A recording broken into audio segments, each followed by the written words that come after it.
So all you have to do is it's really simple. Make sure you have your paths panel open here because it makes it a little bit easier. You can grab anything that makes a path, so your rectangle tool, circle or ellipse tool, rounded rectangle, really anything, so you get a nice rounded rectangle.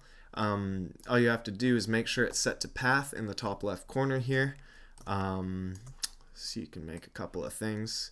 You'll notice, or you can even use a line, anything that makes it, including the pen tool. So you'll notice here it's making work paths on only one layer.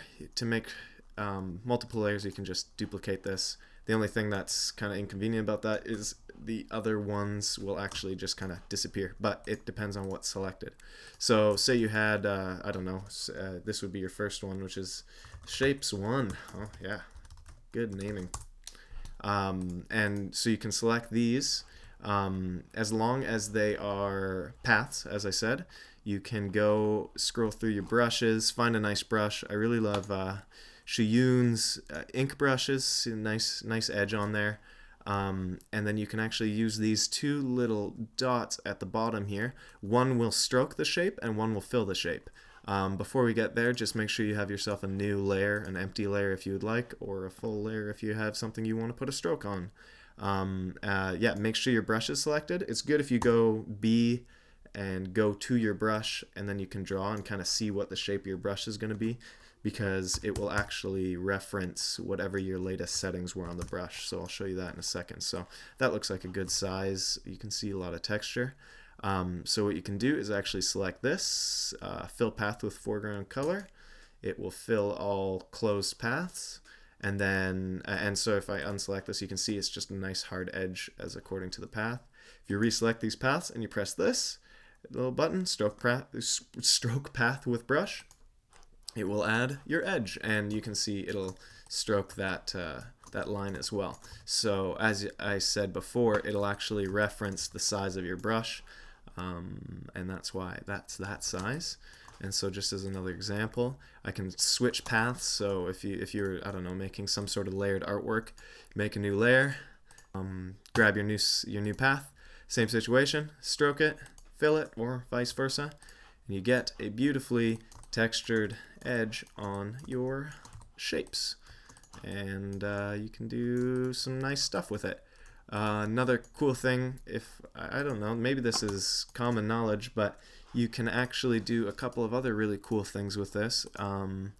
For example, if you want to do more of an obscure shape that you don't want to use the pen tool for, you want to be able to draw, you can actually either make a selection if you're photo editing or something, I don't know, or you can use the lasso tool. And, you know, let's say we're going to do something blobby here because that's super on trend. Oh, that's not though. Okay, we'll try again.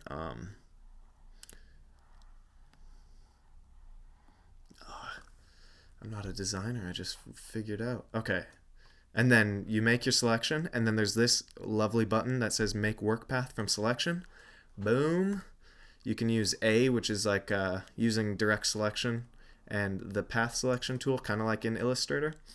You can grab this. You can actually, if it's on its own separate layer, you can actually manipulate the path with free transform and all that, which is sweet.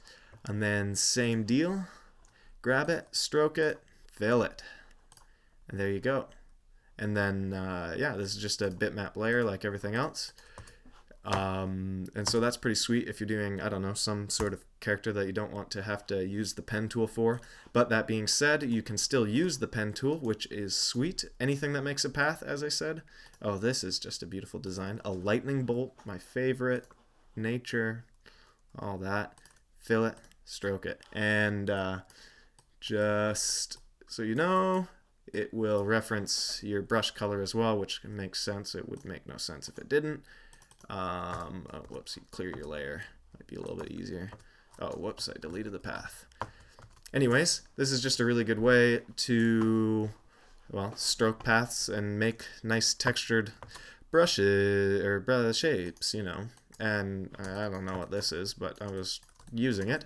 And so you can see I have, I don't know, I have a base shape, and then I have my metal band shape, and I can stroke them and fill them as I need. So it's pretty sweet. hopefully this helps your workflow in some way. If you have any questions, I'm on Twitter at Taylor John Peters with no H in the John. It'll also be linked somewhere. And yeah,